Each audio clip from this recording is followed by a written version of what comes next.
Wherever you go, whatever you do, throw a little at it. Omax, Vest and Briefs.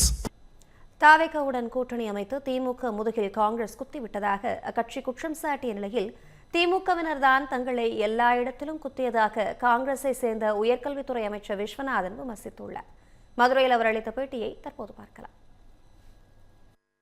நான் அமைச்சர் என்கிற முறையில பொதுவெளியில நான் அரசியலுக்கு வரக்கூடாதுன்னு பாக்குறேன். ஏன்னா அமைச்சர் என்பது கண்ணியமான பொறுப்பு. அமைச்சர் பொதுவெளியில் அரசியல் பேசுவது என்பது அநாகரிகமானது. ஆனால் ஒரு விஷயத்தை சொல்றேன், எங்களை நாங்க அவங்கள முதுகலை குத்திட்டு தான் நினைக்கிறாங்க. அவங்க பல முறை எங்களை எல்லா இடத்திலும் குத்தி பார்த்தாங்க. ஆனாலும் நாங்க பொறுமையா தான் இருந்திருக்கிறோம். ஆனா இப்பதான் நாங்க நிம்மதியா இருக்கிறோம். காரணம் என்ன தெரியுமா?